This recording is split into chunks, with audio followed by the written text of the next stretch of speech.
오늘은 시편 19편 1절부터 6절까지 말씀을 읽고 시작하겠습니다. 시편 19편 1절부터 6절까지 말씀입니다. 1절부터 6절까지 말씀을 같이 한 목소리로 받들어 읽겠습니다. 하늘이 하나님의 영광을 선포하고 궁창이 그의 손으로 하신 일을 나타내는도다. 날은 날에게 말하고 밤은 밤에게 지식을 전하니 언어도 없고 말씀도 없으며 들리는 소리도 없으나 그의 소리가 온 땅에 통하고 그의 말씀이 세상 끝까지 이르도다. 하나님의 해를 위하여 하늘의 장막을 베푸셨도다. 해는 그의 신방에서 나오는 신랑과 같고 그의 길을 달리기 기뻐하는 장사 같아서 하늘 이 끝에서 나와서 하늘 저 끝까지 운행하며 그의 열기에서 피할 자가 없도다. 1월부터 시작을 해서 우리가 여호수아 말씀을 새벽 시간에 묵상합니다. 또 개인적으로 아마 묵상 교재 가지고 하시는 분들도 여호수아 말씀을 보시리라고 생각됩니다. 1월 첫 주에 여호수아 1장 1절부터 9절까지 말씀을 나누면서 여호수아가 처한 상황에서 하나님께서 말씀하시는 것을 우리가 보았습니다. 모세가 세상을 떠나고 모세의 후계자가 되어서 이스라엘 백성들을 이끌고 가나안 땅에 정착하는 일을 하게 될 여호수아에게 하나님께서 당부하신 것은 오직 한 가지입니다. 말씀을 묵상해라. 율법을 묵상해라. 자로나 우로나 치우치지 말고 오직 여호와의 말씀을 지켜 행하라 하는 이런 당부하시는 것을 보았습니다. 여호수아서가 이제 끝나가고 있는데 23장, 24장 이제 마지막 부분에 가서 이제 보면 한 25년 세월이 흐른 겁니다. 여호수아 1장이 시작될 때를 기준으로 놓고 보면 25년 세월이 다 흐르고 이제 여호수아가 임종할 시기가 거의 다가왔습니다. 그 다가와서 여호수아가 이스라엘 지도자들과 또 백성들을 모아놓고 이제 마지막 유언 같은 당부를 하는데 그 유언 같은 당부의 말씀도 역시 이제 하나의 주제입니다. 결국은 말씀을 묵상하라는 거예요. 말씀을 붙들고 말씀을 지키고 말씀 따라 살아가라 하는 당부를 합니다. 이제 내일 새벽 말씀, 이제 내일 묵상 말씀 보시면 이제 그런 본문들을 우리가 읽을 수 있고요. 이제 거기에 좀 이제 추가해서 이렇게 덧붙이자면 하나님을 친근히 하라라고 하는 표현이 나옵니다. 하나님을 가까이 하라고 하는 표현도 이제 며칠 전에 한번 우리가 봤는데 하나님을 친근히 하라 하는 표현이 있어요. 그러니까 이게 지금 통하는 겁니다. 묵상은 그 자체가 하나님을 친근히 하는 일이에요. 하나님을 이제 가까이 하는 일입니다. 그러니까 하나님을 가까이 하기 위해서, 하나님을 친근히 하기 위해서 우리에게 필요한 건 묵상이라고 하는 것입니다. 그래서 우리가 이 묵상을 이제 배우고 있고, 오늘 그 묵상을 실제적으로 이제 어떻게 해야 되느냐라고 하는 문제를 가지고 다루겠습니다. 그래서 처음에 이제 묵상을 준비하는데, 여기서 묵상을 준비한다라고 하는 건 결국은 이제 마음의 준비를 말하는 겁니다. 묵상을 잘할 수 있는 비결이라면 비결일 수도 있고, 또 묵상을 위한 열쇠라고 하는 게 이제 그 문을 여는 거 아닙니까? 이제 처음에 문을 여는 데 있어서 가장 중요한 것이 무엇이냐라고 했을 때 이제 그걸 6가지로 정리를 해놓았습니다. 제일 첫 번째로 이제 기억해야 될 건 뭐냐면, 주님께서 우리를 만들어 주실 때에는 묵상하는 사람으로 지어주셨다는 거예요. 묵상하는 사람으로. 이건 모든 사람들이 다 할 수 있습니다. 교회를 다니는 사람만의 몫이 아니라 교회를 안 다니는 사람도 묵상은 가능해요. 다만 대상이 누구냐 하는 거죠. 대상이 무엇이냐? 그들은 뭐 명예를 묵상하고 또 돈을 묵상하고 또 시를 묵상하고 글을 묵상하고 여러 가지 것들을 묵상하지만 우리는 하나님이라고 하는 분명한 대상을 놓고 그 하나님을 묵상할 수 있는 존재로 하나님이 만들어 주셨다는 거예요. 이 묵상하는 사람으로 지어주셨다라고 하는 의미 속에는 또한 그래서 하나님을 만날 수 있는 사람들이라고 하는 것도 함께 담겨 있는 겁니다. 우리는 하나님을 만날 수 있도록 하나님이 만들어 놓으셨어요. 애당초 우리가 하나님을 만나기에 불가능한 존재가 아니라 하나님이 만드실 때부터 우리는 하나님과 소통이 가능한 존재로 만들어 주신 거예요. 다만 우리가 안 해버릇하니까 못하는 거고, 해본 적이 없으니까 안 되는 거고, 얼마든지 연습만 하면 가능합니다. 갓난아이가 처음부터 부모하고 소통이 되는 아이는 없습니다. 시간이 지나가면서 말을 배우고 대화를 하면서 조금씩 이제 소통이 가능해지는 것처럼 우리도 하나님과 능히 그렇게 이제 관계가 발전되어져 갈 수 있다는 거예요. 그렇기 때문에 우리가 묵상하는 사람, 묵상할 수 있는 사람이라고 하는 걸 먼저 이제 기억해야 되고요. 이제 그 다음에 두 번째로 말씀 묵상을 할 때는 말씀만 가지고 묵상을 합니다. 시중에는 여러분들 묵상을 도와주는 교재들이 많이 나와 있습니다. 저도 한때 이제 수년 동안 생명의 삶을 이제 본 적이 있습니다. 뭐 그거 아니어도 일용할 양식도 봤었고요. 또 오늘의 만나 뭐 여러 가지 있어요. 이제 골고루 다 봤어요. 어느 걸로 보면 좀 더 잘할 수 있을까 봤는데 지금은 이제 안 봅니다. 안 보기 시작한 지 되게 오래됐어요. 이유가 있어요. 여러분들 아시겠지만 그 생명의 삶 뭐 나쁜 책은 아니에요. 저도 그거 보면서 묵상을 하다가 안 될 때는 그 옆에 나와 있는 밑에나 옆에 나와 있는 그 영어로 된 거 보고 묵상 한번 다시 해보고 그래도 안 되면 그 다음에 이제 한 장 넘겨가지고 뒷면에 있는 해설 한번 해보고 해설 가지고도 안 되면 이제 예화 읽어보고 예화에서 은혜 받고 오늘 묵상 끝났다고 이렇게 생각하는 일 저도 되게 많이 해봤습니다. 그런데 이제 묵상 강의를 들을 때 특히 이제 마지막 묵상 강의였던 오대원 목사님 강의를 들을 때 분명하게 이제 정리해 주신 게 있어요. 그건 내가 말하자면 식탁을 차려놓고 내가 음식을 먹는 게 아니라 다른 사람이 먹은 음식을 뱉어놓은 걸 먹는 거다. 아니면 그 사람이 씹어서 준 거를 이제 먹고 있는 거다. 내가 이 밥을 먹을 만한 능력이 안 되다 보니까 상대방이 먹고 준 음식을 대신 먹는 거다라고 이렇게까지 이제 정의를 내립니다. 이제 그 말씀 들으면서 이제 저도 그런 책들을 다 이제 정리하고 본문만 놓고 묵상을 합니다. 근데 이 본문만 놓고 묵상하면 좀 딱딱해요. 그리고 처음엔 되게 맛이 없어요. 예화도 없고 그냥 어떤 건 되게 어렵기도 하고 힘들어요. 그런데 우리 체질이라고 하는 게 그래요. 이 강아지를 기르다 보면 계속해서 어렸을 때부터 말랑말랑한 음식만 먹이면 이 강아지가 나중에 성장해가지고 사료를 못 먹습니다. 사료는 원래 대부분의 사료들이 다 딱딱하게 만들어서 나옵니다. 이유는 이 강아지의 이빨을 튼튼하게 만들어줘야 되기 때문에 그렇습니다. 그런데 그게 훈련이 안 되면 조금만 딱딱해지면 벌써 이 거부를 하는 경우를 보게 돼요. 마찬가지로 말씀도 우리가 계속 훈련만 되면 얼마든지 본문을 놓고 묵상이 가능한데 이제 훈련이 없다 보니까 그럴 뿐이지 얼마든지 말씀만 가지고 묵상이 가능합니다. 그래서 말씀만 가지고 묵상을 하는 것이 가능함을 이제 믿고 묵상을 하셔야 되고요. 그 다음에 이제 묵상의 대상, 세 번째로 묵상의 대상은 오직 하나님입니다. 여기서 하나님을 묵상을 한다라고 하는 건 하나님이 누구신지 또 하나님이 뭐 하시는지 봐야 된다고 제가 말씀을 드렸죠. 하나님의 성품을 묵상하는 겁니다. 그 다음에 이제 네 번째로 우리의 정체성을 기억하면서 묵상을 합니다. 우리의 정체성을 기억하는 거예요. 벌써 우리가 이제 1번에서 한번 정체성을 보고 왔어요. 그 정체성은 뭐예요? 우리가 묵상하는 사람으로 지음을 받았다는 게 우리의 정체성입니다. 또 이제 우리의 정체성을 묵상을 하려고 할 때 내가 누구냐라고 하면 그 나의 존재됨은 자칫하면 뭐 우리가 사회적인 신분, 직업, 지위, 고하 혹은 빈부, 학력의 이제 고저 이런 것만 가지고 따질 가능성이 많은데 우리의 정확한 정체성은 하나님과의 관계 속에서 형성이 됩니다. 그래서 우리의 정체성을 우리가 바르게 이해하려면 하나님을 정확히 알면 우리를 보는 것이 더 정확해지는 거예요.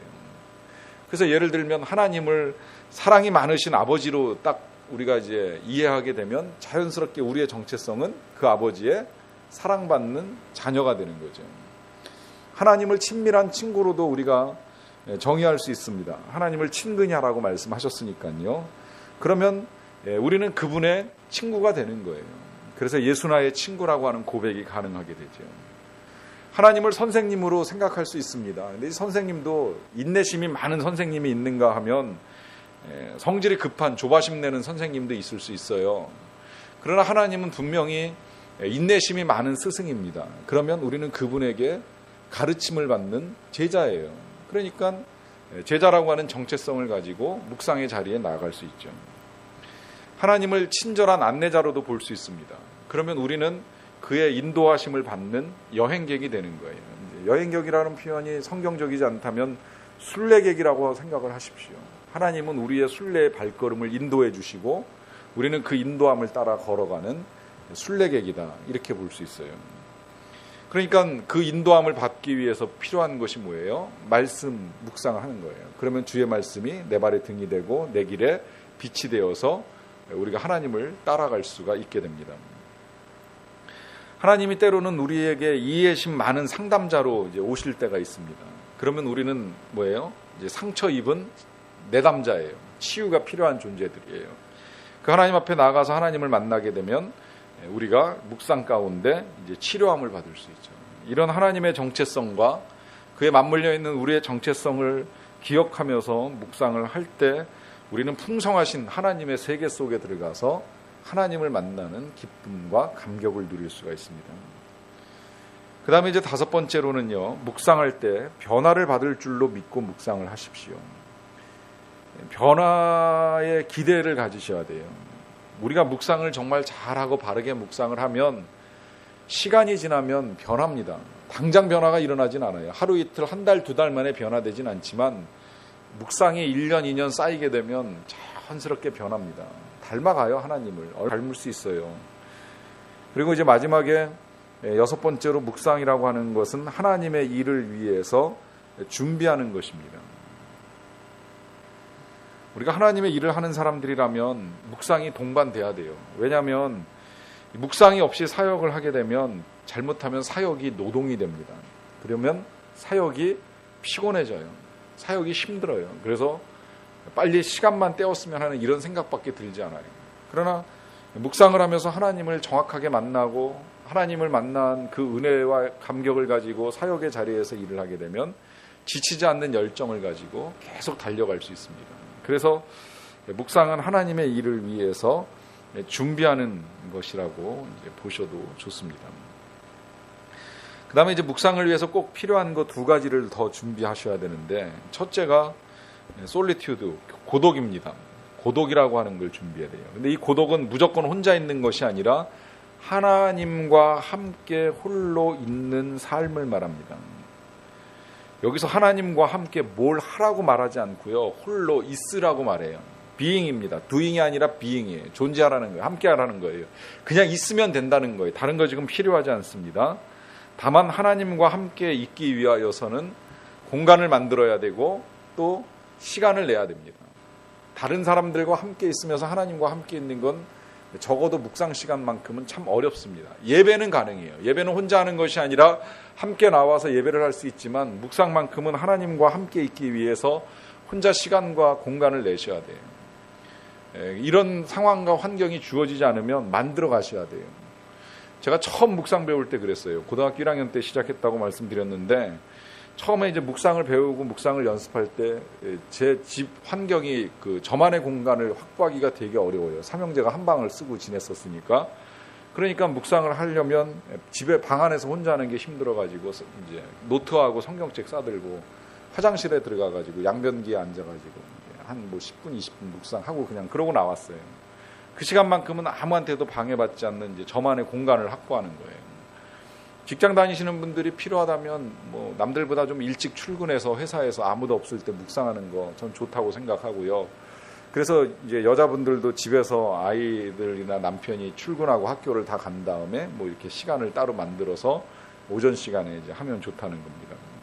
그 공간을 구성하는 데 있어서 이제 필요한 것이 누구와 이렇게 연락이 안 되는 공간이면 더욱 좋아요. 그러니까 쉽게 말씀드리면 전화기 내려놓고 치워놓고 전화 없는 곳에서 할 수 있으면 더욱 좋다는 거예요. 그러면 얼마든지 깊이 있게 하나님을 만나는 시간을 가질 수 있습니다. 그 다음에 이제 그 두 번째로 필요한 것이 침묵이에요. 사일런스, 침묵. 이 침묵이라고 하는 건 또 그냥 말을 안 하는 게 아니에요. 여기서 말하는 침묵이라고 하는 건 귀를 기울여서 적극적으로 들으려고 하는 태도를 말합니다. 사람이 그렇잖아요. 내 말만 하다 보면 상대방 말을 못 듣잖아요. 역시 마찬가지로 여기서 침묵하라는 건 하나님의 말씀을 듣기 위해서 내가 내 소리를 잠시 중단하는 겁니다. 이 침묵과 고독을 이제 하다 보면 어떤 이제 혼란에 빠지는 일이 종종 있냐면 묵상을 위해서 눈을 감는 일들이 있습니다. 여러분 이건 실제적으로 가르쳐 드리는 건데 묵상할 때는 눈 감고 하시면 안 돼요. 눈 뜨고 하세요. 묵상하다 눈 감으면 잠 옵니다. 그 잠을 피해갈 사람이 없습니다. 명상할 때는 눈 감는다고 그러는데 묵상할 땐 절대 눈 감는 거 아니에요. 묵상은 계속 눈 뜨고 볼 거 없으면 말씀 계속 보시면 돼요. 그 주어진 단락을 계속 되풀이해서 읽으면 돼요. 읽고 나서 생각 좀 해보자 그러고서 눈 감죠. 금방 졸음이 와요. 그러면 꼭 그런 분들이 찾아와서 저는 묵상만 하려고 그러면 잠이 와요 이러는데 눈 감으면 잠 오는 거 당연한 거예요. 현대인들은 피곤하기 때문에 눈 감으면 졸 수밖에 없어요. 그러니까 눈 감지 말고 그냥 침묵으로 이 본문 속에서 하나님이 지금 나한테 말씀 뭐 하실까 듣는 일에 집중하고 적극적으로 태도를 취하면 된다는 겁니다. 그러면 들립니다. 그때 들리는 소리는 내 소리가 아니라 하나님의 소리가 들리게 되고 내 속에서 솟아나오는 두려움 아니면 분노의 소리가 이제 사라지게 되고 하나님이 주시는 평화의 소리로 이제 우리가 들을 수 있게 돼요. 그래서 이런 것들을 좀 준비하고 묵상을 하시면 좋겠고요.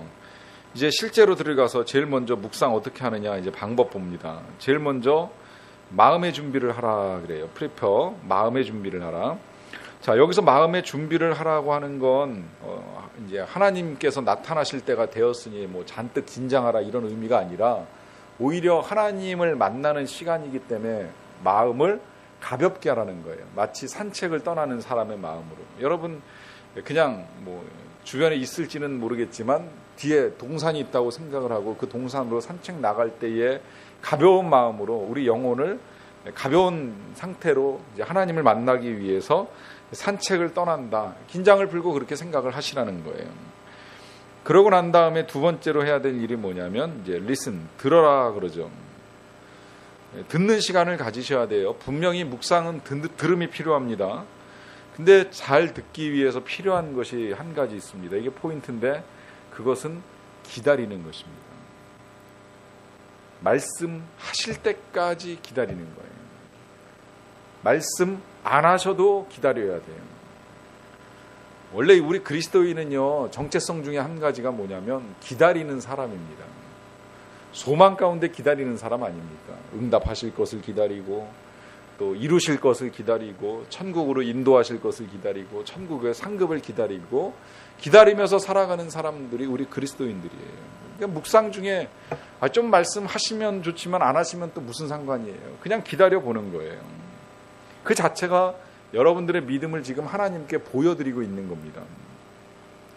그렇게 기다리다 보면요, 하나님을 만나는 순간이 옵니다. 이제 거기 meet 그러잖아요. 만나라고. 이 만남이 어떻게 이루어지느냐면 2, 3분 더 기다려보면 이제 만남이 이루어져요. 물론 매일같이 하나님을 만나는 감격이 임하지 않을 수도 있습니다. 하지만 정말 힘들고 어려울 때 우리가 조금만 더 하나님과의 시간을 좀 더 하려 하면 얼마든지 하나님을 만나는 시간을 경험할 수 있어요. 제가 그 새벽 기도를 이제 하면서 기도를 하다가 시간이 되면 이제 일단 가족들하고 같이 식사를 하는 시간이 되니까 이제 기도를 끝내고 이제 올라갑니다. 그러면 그때까지 기도를 하다가 어떤 경우에는 하나님과 이제 대화를 하면서 듣고 싶을 때가 있어요. 마음이 풀리지 않을 때예요. 이제 풀리지 않는 마음을 가지고 하나님께 나가서 기도를 하는데 하나님께서 아직 명확하게 이제 답을 주시지 않을 때 답답해요. 근데 이제 마냥 앉아 있으면 정말 그 사람이 그렇잖아요. 아무 소리 없는데 계속 앉아 있으려니 더 힘들잖아요. 그러면 일단 이제 기도를 정리하고서 들어갑니다. 들어간 다음에 식사를 하고 이제 내려와서 이제 다시 이제 제가 또 교회 문을 다시 여니까 열고 난 다음에 이제 또 앉아서 또 기도를 해보는 거예요. 아까 하던 기도를 가지고. 하나님, 답을 못 얻고 돌아갔었는데 지금이라도 한 번 더 말씀해 주실 수 없습니까? 또 묻는 거예요. 이제 제가 보통 8시 전후에 이제 출근을 해가지고 이 문을 여니까 다시 충분히 시간을 가지고 또 좀 기도할 수 있는 여유가 있거든요. 그러니까 이제 기도하는 중에 다시 하나님께 묻다 보면 하나님이 이제 다시 들려주시거나 혹은 만져주시는 부분들이 있어요. 그러면 이제 그런 답들을 가지고 다시 살아가는 거예요, 하루를. 조금만 더 기다려보세요. 그냥 2, 3분만 더 기다린다고 생각하고 기다려보세요. 그러면 하나님을 만나는 감격을 경험할 수 있습니다. 잔느귀용이 그런 말씀을 하셨습니다. 당신의 마음을 주님께 갖다 드려라. 그러면 주님이 만나주신다. 자, 그 다음에 이제 마지막 네 번째로 그렇게 하나님을 만나고 난 다음에 해야 될 일이 뭐냐면 리스판드 하는 겁니다. 응답하라는 거죠. 응답하라. 여기서 응답이라고 하는 건 우리가 지난 시간에 배운 대로 응답 드린다고 하는 게 더 정확한 표현이겠고, 뭘로 드리냐? 기도로 드릴 수도 있고, 감사로 드릴 수도 있고, 고백으로 드릴 수도 있고, 뭐 노래로 드릴 수도 있고, 그림으로 드릴 수도 있고, 시로 드릴 수도 있는 거예요. 그렇게 생각하시면 돼요. 그 유명한 성가들을 남긴 작곡가들이 그냥 그 작곡이 됐겠습니까? 오랫동안 성경을 묵상하다가 핸델의 메시아 같은 명곡들이 나오는 거예요. 렘브란트의 성화가 그냥 그려졌겠습니까? 성경을 놓고 묵상을 하다가 이 상황은 이런 그림일 거야 라고 하면서 그걸 이제 그림으로 그리면서 응답을 하는 거예요. 이런 일들을 하실 수 있다는 거예요. 그것이 너무 거창한 일이라면 기도를 쓰세요. 여러분들의 묵상 노트에다가 오늘 하나님께서 말씀 속에서 이렇게 말씀해 주셔서 감사합니다. 그 말씀에 따라서 내가 이렇게 살겠습니다. 기도의 고백을 올려드리는 거예요. 그리고 그 말씀 속에서 하나님이 나에게 이렇게 해주시겠다라고 하는 음성을 들었다면 하나님 찬양합니다. 나를 사랑하시는 하나님께 경배합니다. 이런 식으로 찬송을 올려드릴 수 있는 일들을 할 수 있다는 거예요. 그 시편 19편 1절부터 6절까지가 그런 응답의 결과가 아니겠는가 생각을 하게 됩니다. 이걸 이제 아까 우리가 읽었는데요. 사실 이거 시이기 때문에 해석을 하자 그러면 되게 어려워요. 옛날에 그 전에 교회에서 사역을 하는데 누가 저한테 이거 2절 좀 해석을 해달라 그러더라고요. 날은 날에게 말하고 밤은 밤에게 지식을 전하니. 자, 해석을 해달라 그러는데 읽어보니까 도대체 해석을 해드릴 수가 없어요. 영어로 봐도요, 뭐 이게 도대체 이걸 그 자체를 가지고 뭐 설명을 할래야 설명할 길이 없어요. 보세요. 무슨 말이에요? 이게 날은 날에게 말하고 밤은 밤에게 말한다. 밤이 어떻게 밤에게 말을 해요? 날은 어떻게 날에게 말을 하겠어요? 근데 지금 여기서 말하고 있는 게 뭐예요? 하나님의 영광을 묵상하다 보니까, 또 하나님을 묵상하다 보니까 이제 그 묵상 가운데서 마음에 감동이 온 거예요. 저 푸른 하늘이 하나님의 영광을 선포하고 있구나. 또 저 궁창이 하나님께서 하신 일을 나타내는구나. 그러면서 말은 없지만 3절에 보시게 되면 언어도 없고 말씀도 없고 들리는 소리도 없으나 그의 소리가 온 땅에 통하고 그의 말씀이 세상 끝까지 이르더라. 무슨 이야기예요? 비록 선명하게 들려오는 음성은 없지만 그러나 내 영혼을 관통하고 지나가는 하나님의 그 임재가 강하게 느껴지기 때문에 비록 언어도 없고 말씀도 없고 들리는 소리도 없을지라도 하나님의 소리가 내게 통하는 것 같고 그 통하는 말씀이 이제 나를 통하여서 세상 끝까지 이룰 것 같은 그런 기쁨과 감격을 가지고 시를 쓴 것이 시편이 된 거예요. 그렇기 때문에 여러분들이 묵상을 하면서 시를 쓰고 그 여러분들의 감동을 그냥 그대로 옮겨 적는 것도 참 좋은 일이라고 생각을 합니다. 그렇게 반응하시면 되는 거예요. 자, 그 다음에 이제 넘어가서 묵상의 도구를 보겠습니다. 묵상을 위하여 우리가 사용하는 6가지의 도구가 있습니다. 그 첫 번째 도구가 뭐냐면 관찰이라고 하는 도구예요. 관찰. 본문을 일단 관찰을 하셔야 돼요. 이 관찰을 이제 제가 새벽에 도와드린다고 새벽기도와 함께하는 관찰이라고 우리 교재에는 그렇게 돼 있습니다만은 여러분들이 혼자 하실 수도 있어요. 어떻게 관찰하느냐면 제일 좋은 건 언제 어디서, 이 육하원칙이라고 보통 이야기하죠. 언제 어디서 누가 왜 무엇을 어떻게 하였느냐 하는 이런 틀을 가지고 오늘 읽은 본문의 내용을 한번 정리를 해보세요. 간단하게. 심지어는 이제 그 족보 같은 걸 놓고 또 푸는 방법 중에 하나가 이제 그 관찰이에요. 쭉 읽어보면서 이 족보에 두드러진 내용이 무엇이고 반복되는 단어가 무엇인지 무슨 의미를 담고 있는 것인지 찾아 나가기 전에 제일 먼저 해야 되는 일이 바로 이런 것들입니다. 그 다음에 이제 관찰하는 과정 중에 또 하나님이 어느 순간에 이제 딱 한 단어를 이제 붙잡아 주실 때도 있고 또 어떤 경우에는 반복적인 단어를 통하여서 이제 그 눈에 두드러지게 하는 경우도 있는데 하여튼 제일 먼저 필요한 건 본문을 관찰하는 일입니다. 그 다음에 이제 두 번째가 이해예요. 이해. 이해라는 건 본문의 내용을 우리가 이제 전체적으로 다 이해할 수 있으면 묵상하는데 훨씬 더 많은 도움이 됩니다. 모르는 것보다는 아는 게 도움이 많이 돼요. 그러니까 성경 지식이 묵상에 훨씬 더 도움이 된다는 거예요. 만약에 이 성경 지식이 충분히 갖추어져 있지 않으면 그러면 가끔가다 그 자체가 뭐 잘못된 건 아니지만 뭐 신학을 했다고 해서 저도 뭐 다 아는 건 아니지만 자칫하면 본문을 아주 엉뚱하게 묵상을 하는 일이 있을 수 있습니다.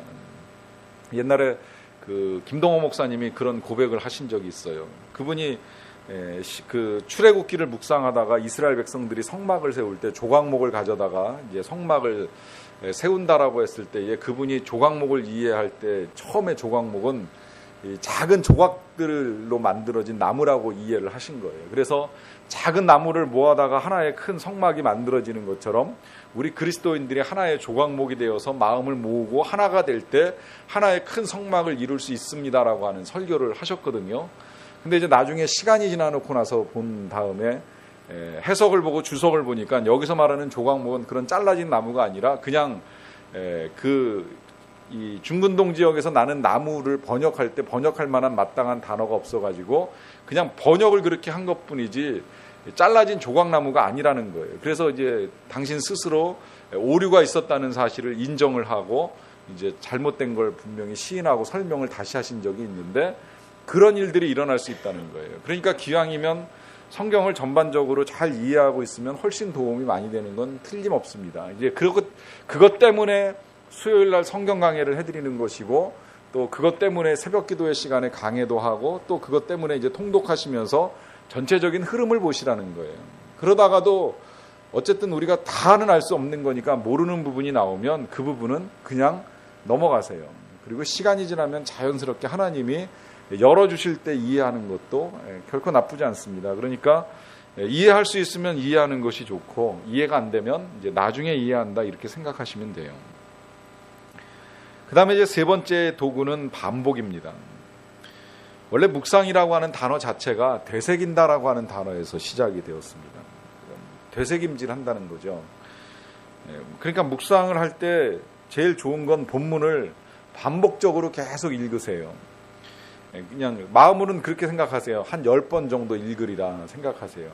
이렇게 생각하고 읽다 보면 10번을 읽기 전에 항상 하나님이 말씀하시는 걸 여러분들이 마음으로 들으실 수가 있습니다. 그러니까 그렇게 생각하고 반복적으로 들으시면 참 좋습니다. 그 다음에 이제 네 번째는 기억을 사용하는 거예요. 기억이라고 하는 건 이제 우리 머리의 창고라고 보통 표현을 하는데요. 때로는 꺼내야 될 것들이 있습니다. 옛날에 공부했던 성경 말씀을 꺼내는 일도 있고 그거랑 연결시켜도 상관없어요. 그 다음에 혹시라도 묵상 중에 말씀하시는 것과 과거에 있었던 사건을 이제 꺼내야 되는 일들이 있어요. 때로는 하나님이 치료를 해주시는 과정에 있다면 과거의 상처를 꺼내서 묵상과 더불어서 치료하는 시간을 갖는 것도 있을 수 있다는 거예요. 이런 걸 통해서 이제 묵상을 통해 하나님을 만나고 치유와 회복의 은혜를 누릴 수 있게 됩니다. 그 다음에 이제 다섯 번째 상상. 이게 제일 중요합니다. 별표 쳐놓으셔도 좋습니다. 묵상에 있어서 가장 중요한 도구, 가장 많이 사용해야 되는 도구는 상상이다 이렇게 생각하시면 돼요. 아인슈타인은 지식보다 상상이 중요하다고 말씀하셨습니다. 왜? 상상은 새로운 것을 만들어내기 때문입니다. 상상은 이제 새로운 눈으로 볼 수 있게 열어줘요. 다만 지나친 상상이 이제 오해를 불러와요. 그래서 때로는 신비주의에 빠지기도 하고 본문을 왜곡하는 일들도 있을 수 있는데 기도하고 성령님 도와달라고 한 다음에 성령님과 함께 할 수 있는 건전한 상상은 묵상에 아주 큰 도움이 됩니다.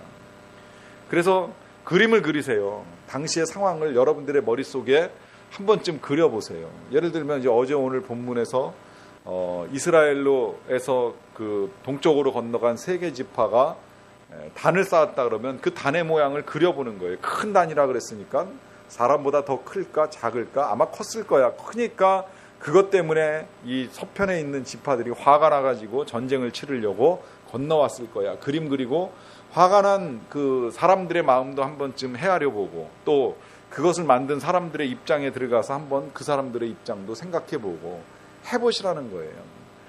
여러분들 복음서 묵상 같은 거 할 때 되면요, 여러분들이 예수님의 입장에서 상상을 해보시고 또 제자들 입장에서 생상도 해보시고 내가 38년 동안 누워있었던 병자였다면 어떻게 할까 상상해보세요. 이런저런 상상을 통해서 본문을 묵상하면 훨씬 더 이제 깊이 있는 묵상이 가능해집니다. 그 다음에 이제 묵상의 마지막 도구는 독백입니다. 독백. 혼자 한 말이에요. 이제 이게 뭐 고백이라고도 표현할 수 있고 기도라고도 할 수 있는데요. 시편은 그런 고백들, 그런 독백들이 많이 담겨져 있습니다. 뭐 예를 들면 내 영혼아 어찌하여 내 속에서 낭망하며 내 속에서 불안하여 하는가, 이런 표현 그냥 여러분들 노트에다 쓰세요. 묵상 노트에다. 또 뭐 예를 들면 이제 사도 바울이 했던 말 있죠. 내게 능력 주시는 자 안에서 내가 모든 것을 할 수 있느니라. 이 독백, 이게 그 자체가 하나님을 만나는 행위로 진행되면 돼요.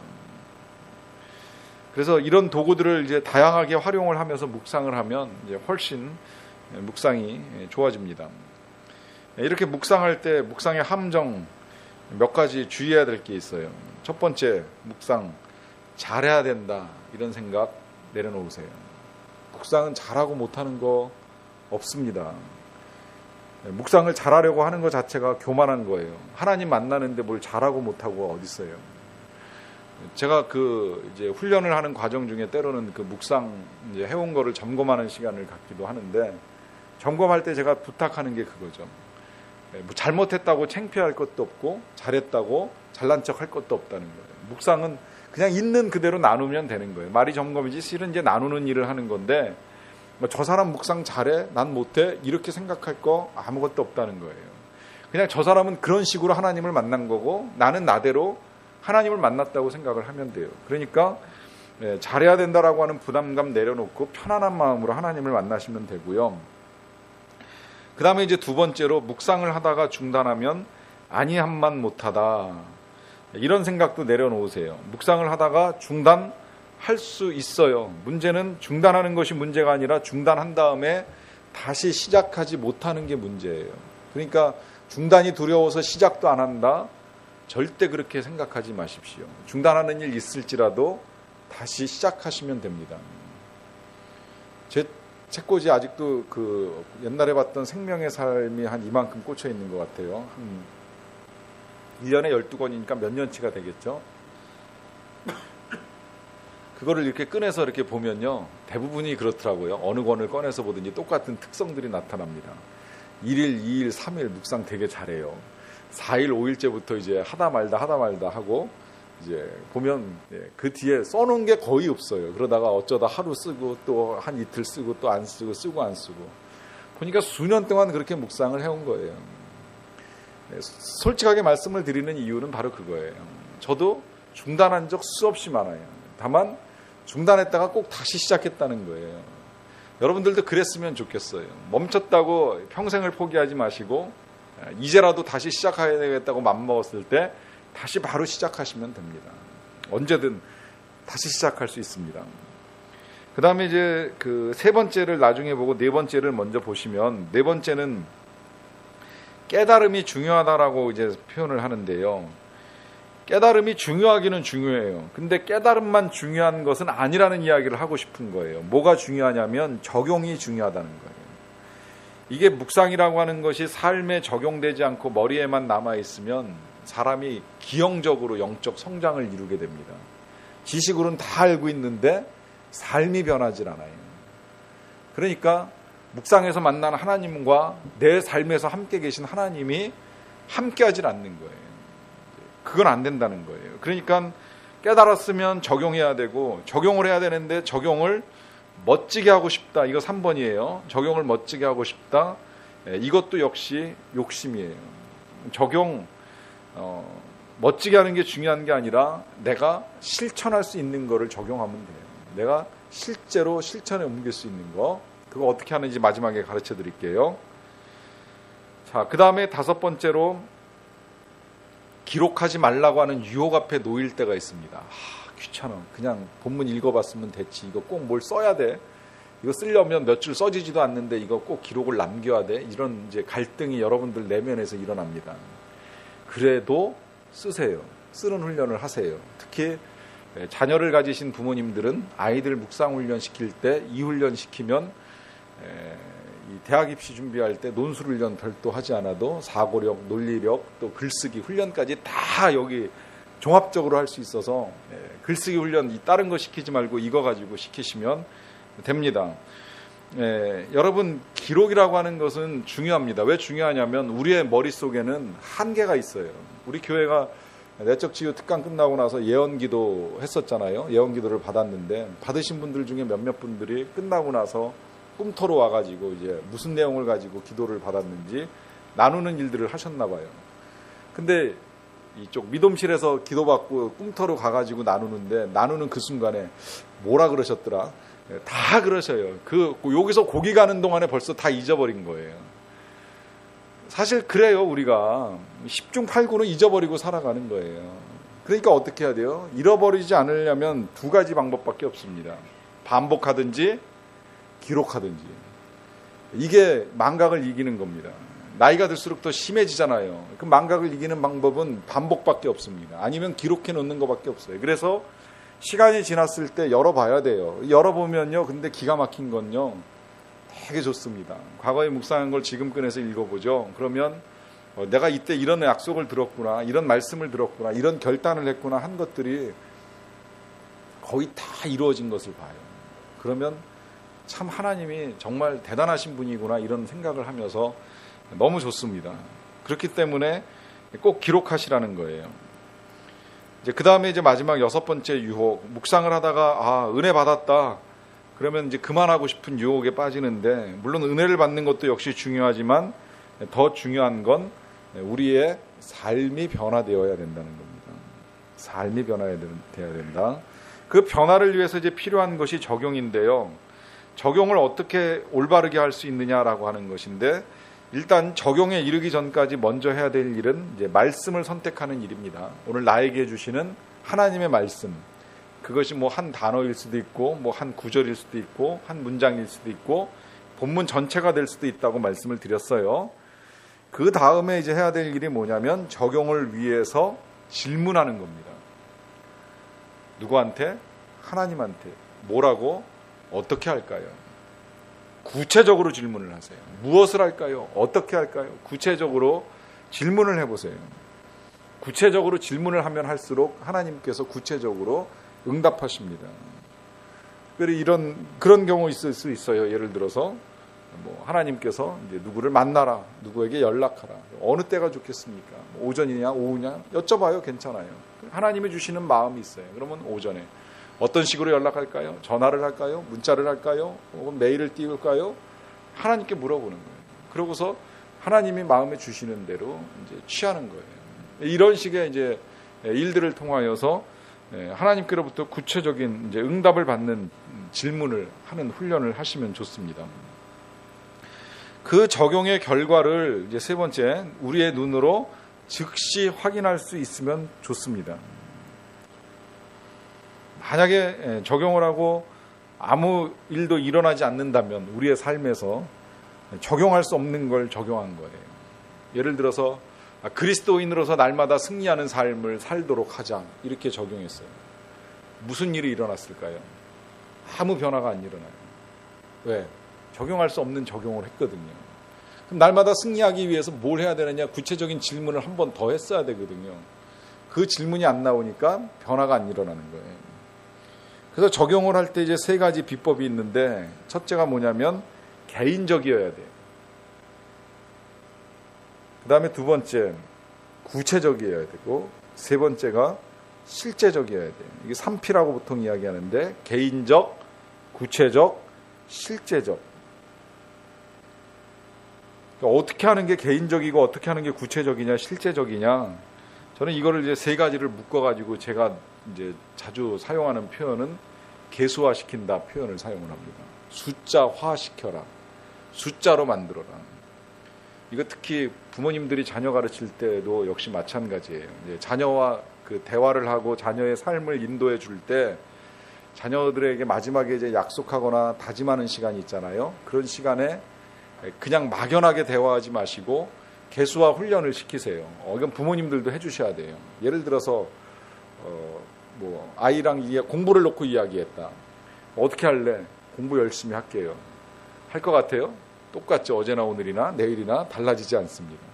구체적으로 내일부터 하루의 단어를 숫자로 몇 개 외울 거냐, 수학 문제를 몇 문제를 풀 거냐, 책을 본다면 책을 열심히 읽을 게요가 아니에요. 책을 몇 페이지를 볼 거냐, 아니면 하루에 몇 분을 볼 거냐. 구체적인 질문이 숫자로 항상 표현되면 제일 정확해요. 우리 어른들을 놓고 적용해 볼까요? 기도를 열심히 하여야 되겠다. 이건 적용이 아니에요. 내가 오늘부터 기도를 하루에 5분 이상 하겠다. 교회를 열심히 나가야 되겠다. 이거 적용 아니에요. 일주일에 2번 이상은 교회를 가겠다. 항상 모든 거를 숫자로 만드는 훈련을 하세요.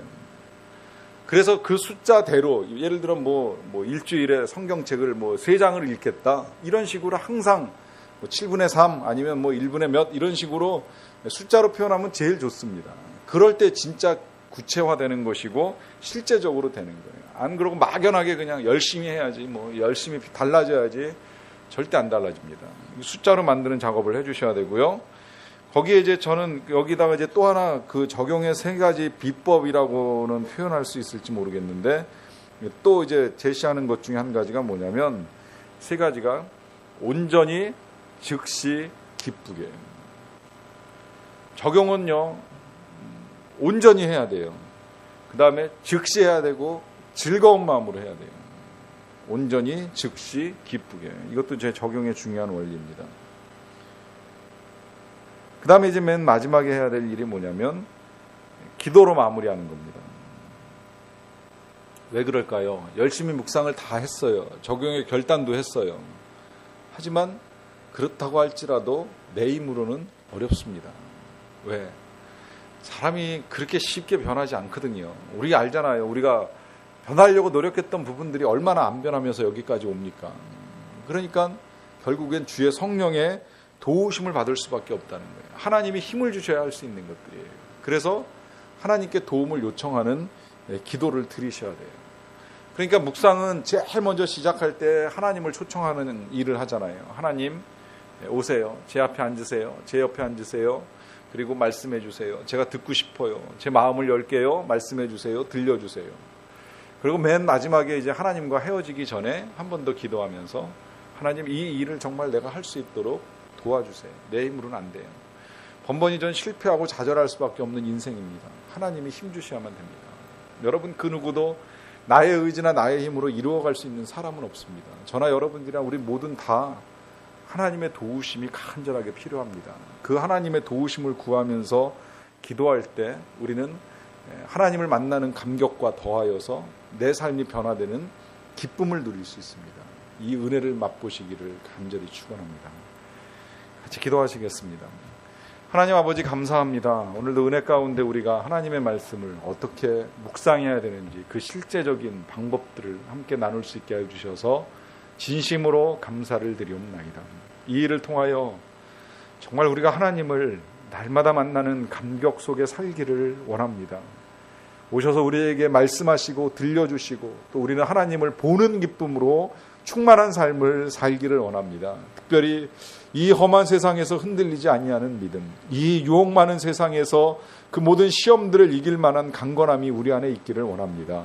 또 어떤 일을 겪는다고 할지라도 하나님이 나와 함께 계시기에 결코 빼앗기지 아니할 기쁨을 소유하며 나아가는 믿음의 사람들이 되기를 원합니다. 이 일을 위하여서 우리가 다시금 묵상하기를 결단하고 묵상을 배웠사오니 이제 날마다 아침 시간을 통하여서나 언제든지 하나님을 만나는 감격과 기쁨이 있게 하여 주시옵소서. 이 일을 통하여 하나님 영광 받아주시기를 간절히 원하옵고 예수님의 이름으로 기도하옵나이다. 아멘. 이제는 우리 주 예수 그리스도의 은혜와 우리 아버지 하나님의 크신 사랑하심과 성령님의 함께하심이 날마다 묵상을 통하여 하나님께 가까이 나아가기를 소망하는 모든 주의 백성들과 이들의 가정에 항상 같이 계시기를 간절히 축원하옵나이다.